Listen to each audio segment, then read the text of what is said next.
What is going on, Lakers family, and welcome back to the channel with another video. So today we're going to be talking about veteran forward Marcus Morris Sr. and why I think the Lakers should sign him this summer. He's going to be a free agent. He's on a veteran minimum contract, which the Lakers can give him that, which is pretty reasonable, pretty cheap. He's been a journeyman throughout his career. He has tons of playoff experience. He's 34 years of age. He's a little bit older on the side of things. His size is around 6'8", undersized, but depending on certain matchups, you can actually plug him into the small ball five. He could play three positions from small forward, power forward, and center position.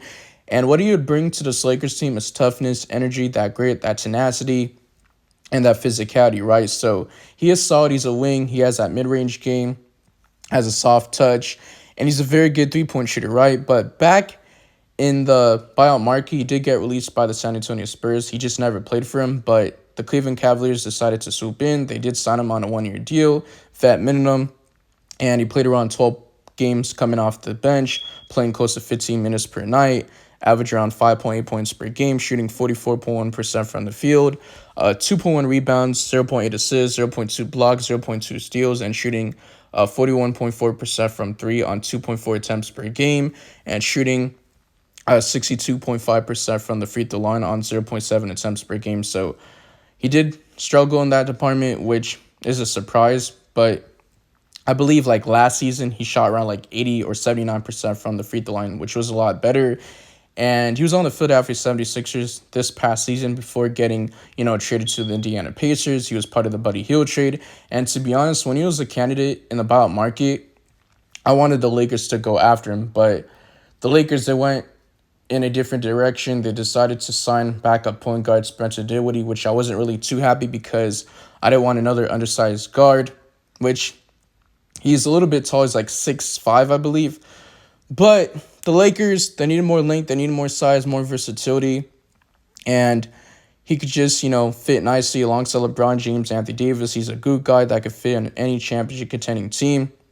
And I know he's not the same player that he used to be on the New York Knicks, where he averaged close to 20 points per game. And then he had seasons for the Clippers where he used to be a 13 to 15 points per game scorer. So he's a bucket, and he can add a little bit more depth on the bench, can bolster the bench because, in the first round, when the Lakers played the Denver Nuggets, we just couldn't beat them, right? We only won one game, gentleman sweep in 5 games, 4-1.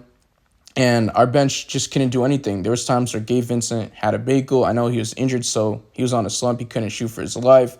He was good defensively, but he was getting in foul trouble.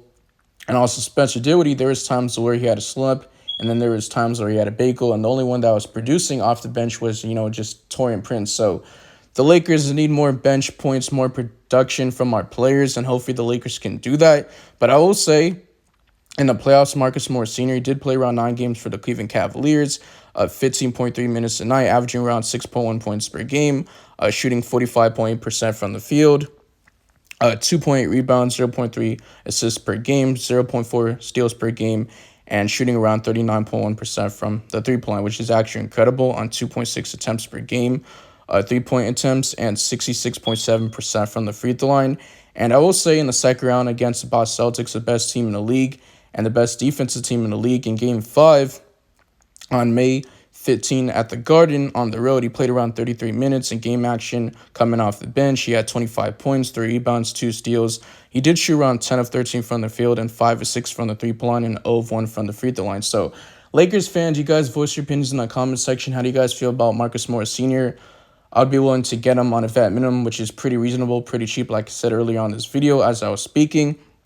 And also, his brother, Markieff Morris, used to play for the Lakers when we won a championship in 2019-20 NBA season. So I will say between the two brothers, in my personal opinion, I just feel like Marcus Morris Sr. is just a better scorer. But defensively, he's not the greatest. He's improved a little bit, but also Markieff Morris is just a better defender, not the better scorer. And he's been in the back of the bench for the Dallas Mavericks, not really getting too much minutes. I haven't even seen him play in the playoffs, but that's just my thoughts on this whole situation. And I'm going to wrap up today's video, and I'm out of here. Peace.